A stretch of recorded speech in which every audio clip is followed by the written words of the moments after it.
It is clear from these rarely seen color television pictures that the crew of Apollo 11 brought a high-resolution color video camera with them on their mission. Yet the only pictures broadcast live from the moon's surface were these from a low-definition black and white camera. In fact, the networks complained because in addition to this, they were forced to shoot the images second generation off of a projection TV of the technology of 30 years ago and were not even allowed to take a direct feed, which further degraded the quality and clarity of the images. Perhaps this was precisely what NASA and the federal government had in mind. After all, it was a first, regardless of where they were. Better to open up their debut mission with fuzzy pictures and numerous blackouts, rather than show too much revealing detail of a false scene that was yet unproven. And finally, the element that seals their fate. Of all the footage of Apollo 11 requested from NASA over a 5-year period, one gem was discovered just before the completion of this documentary. An old reel received by mistake. It contains the raw or unedited footage of the crew of Apollo 11, Michael Collins, Edwin Aldrin Jr. and Neil Armstrong, staging part of their mission for nearly an hour in living color, with exceptionally clear behind-the-scenes audio of conversations discussing the techniques used to achieve a disingenuous picture depicting the Earth at a distance, in order to falsely demonstrate their far journey from it and their ability to survive passing through the Van Allen radiation belts. It cannot be misconstrued that this staging was done for some other reason prior to the mission, for the reel itself is slated and dated July 18th, 19th and 20th, 1969, the very days of the mission when they were said to be approaching and achieving lunar orbit. Furthermore, it is apparent they are in genuine zero gravity aboard the actual spacecraft, necessary to convince the mass media of their authenticity, just not any further than Earth orbit, as you will see. In this never-before-seen or heard footage, not only is the radio conversation between the astronauts and Houston Control audible, there is a secondary, private conversation taking place between the crew and a third confidential party, prompting the astronauts with what to say, when to speak, and how to effectively manipulate the camera to achieve the desired misleading effect. NASA claims that the Houston transmissions were the only ones taking place with the astronauts. Listen now as Houston Control initiates a conversation with the crew, only to find them too preoccupied with the behind-the-scenes trickery to respond. Moments pass and the oversight is picked up on by the clandestine third party, who quickly prompts them with talk. Immediately, Neil Armstrong speaks. Hello, Apollo 11. Houston, Goldstone says that the TV looks great. Over.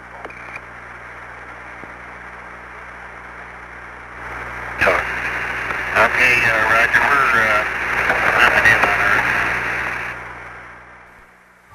Again, the illusion they are attempting to create is the Earth at a distance to demonstrate their far journey from it and their ability to survive passing through the Van Allen radiation belts.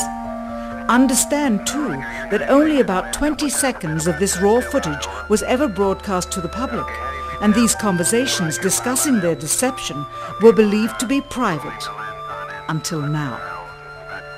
Here they discuss that these television transmissions were in fact not broadcast live as everyone believed. They were first screened and edited for playback later. Roger, Neil. We just wanted a narrative such that we can, when we get to playback, we can sort of correlate what we're seeing. Thank you very much. Here they discuss the fact that they have turned out the lights and have blocked out sunlight from entering the spacecraft through the other windows, as to not cause any reflected light to fall onto the spacecraft's wall in the foreground. Okay, very good. Well, we shut out the sun coming in some of the other windows into the spacecraft, so it's looking through the number one window, and there isn't any reflected light.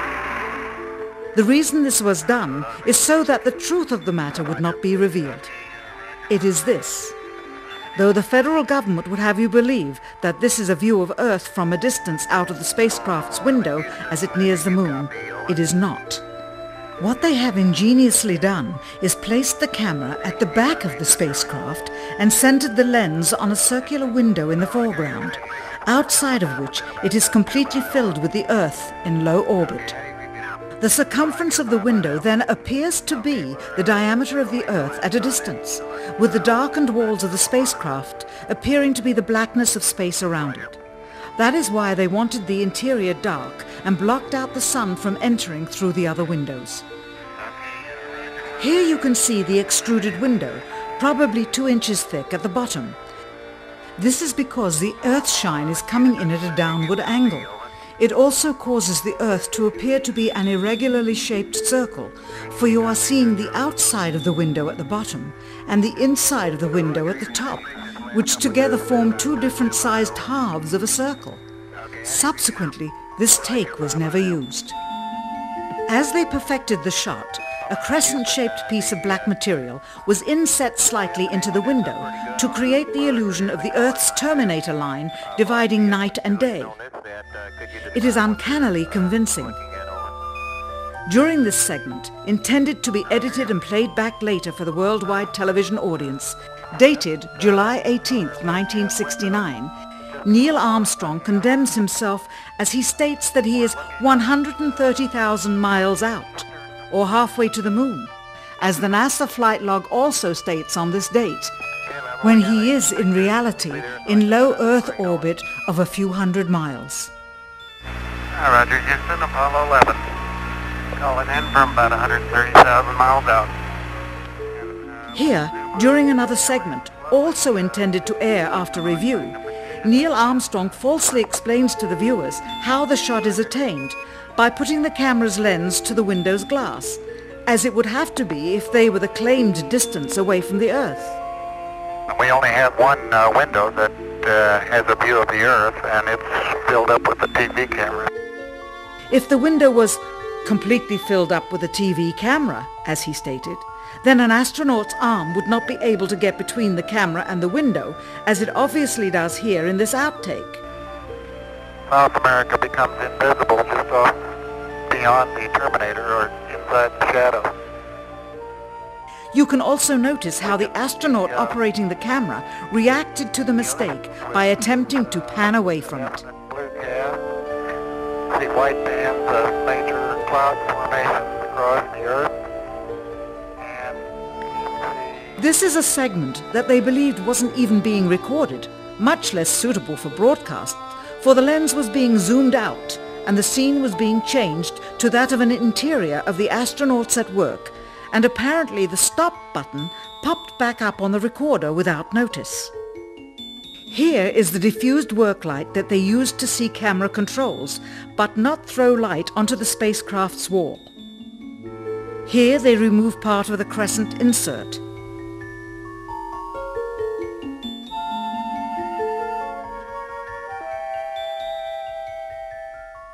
Finally, the iris is opened up and you can see the real location of the camera and the very bright and near Earth out the window.